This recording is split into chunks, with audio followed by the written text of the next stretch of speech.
कभी कभी किसी प्रतिष्ठित का और जब अपनों के द्वारा अपमान होता है तो वो तत्काल उसकी मृत्यु का कारण बन जाता है। इसलिए आप वहां मत जाइए, क्योंकि आपके पिताजी ने आपको बुलाया नहीं है, और यदि आप फिर भी वहां गई तो आपका सम्मान नहीं होगा और ये आप सहन नहीं कर पाएंगे। सती जी हट पकड़ के रह गई तो अंत में भोलेनाथ ने विचार किया कि वही होगा जो विधि का विधान है। कहा कि यदि आप नहीं मान रही हो तो हो जाओ तैयार, लेकिन साथ में हमारे 2 गढ़ जरूर लिए जाना। 2 गढ़ों को लेकर के सती जी डूड़ा नादिया पर सवार होकर के अपने पिता राजा दक्ष के यहाँ कनखल क्षेत्र में पहुंच जाती है। जब वहां पहुंची तो किसी ने भी उनसे सही तरह से बात नहीं की। बहुत बुरा लगा। घर का मुखिया जिधर मुड़ जाए, चाहे वो सही हो या गलत हो, लोगों में बड़ा जल्दी बदलाव आ जाता है, क्योंकि लोगों की आदत है गिरगिट की तरह बदलना। मुखिया किसे कहते हैं? बुजुर्गों को नहीं। आज के जमाने में पहले कहते थे बुजुर्गों को मुखिया, और आज के समय में उसे मुखिया कहते हैं जिसके पास पैसे हो उसको मुखिया, चाहे उसे कुछ आता नहीं हो, बस पैसा होना चाहिए, बहुत समझदार है वो। और जिसके पास धन नहीं है वो कितना ही समझदार बना रहा है, बेकार है।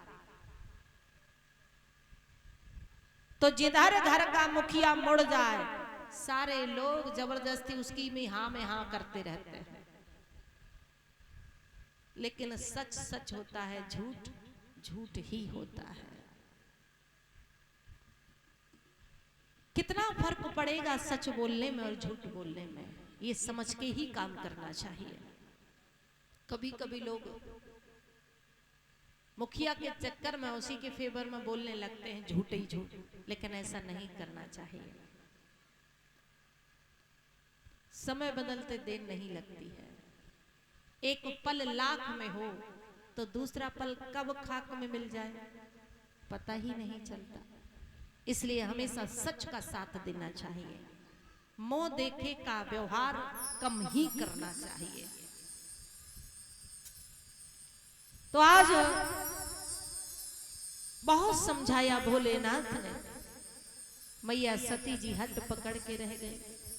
तो भोलेनाथ ने कहा नहीं मान रही हो तो हो जाओ तैयार, लेकिन साथ में हमारे 2 गढ़ जरूर लिए जाना।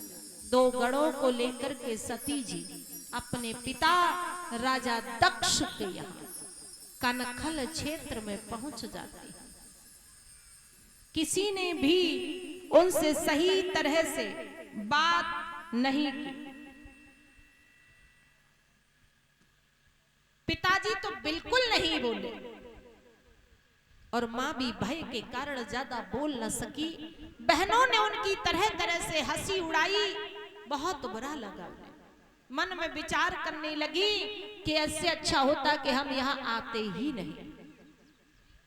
घर में मन नहीं लगा तो यज्ञशाला में पहुंची तो क्या देखा कि उसी यज्ञ में सभी के लिए स्थान था, लेकिन कहीं भी भोलेनाथ के लिए स्थान नहीं था।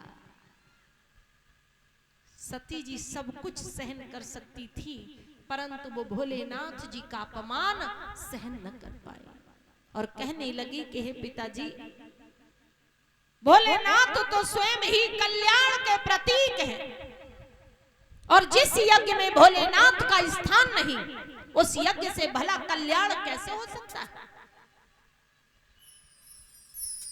और कहने लगी कि आपने अच्छा नहीं किया, आपका ही दिया हुआ यह शरीर है, अब यह भी उनके लायक नहीं रहा, इसे भी हम नष्ट कर देंगे और इस शरीर से लौट करके वापस कैलाश पर्वत हम नहीं जाएंगे। और उसी समय उन्होंने योगाग्नि को प्रकट किया।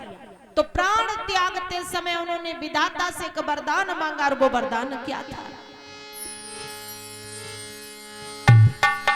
सती मरत हरि सनो बर मांगा, जन्म जन्म शिव पदाय अनुरागा। जय जय राम जय सिया राम, जय जय राम जय सिया राम।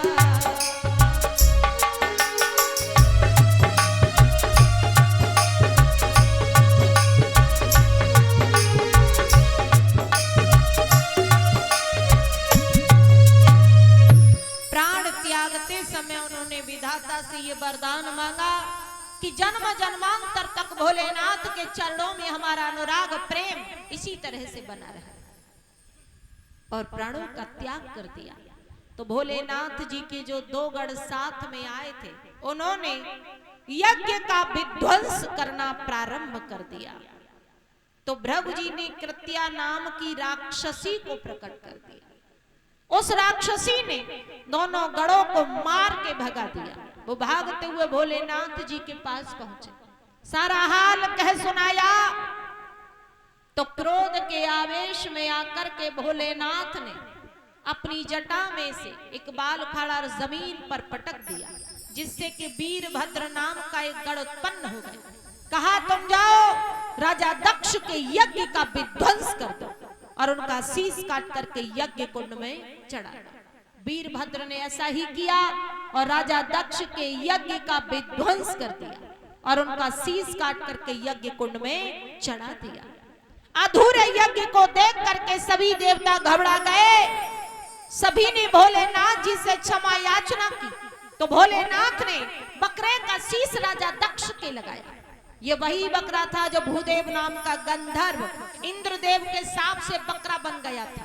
उसी का शीश राजा दक्ष के लगाया और पुनः संजीवनी विद्या से जीवित किया और उस अधूरे यज्ञ को पूर्ण कराया।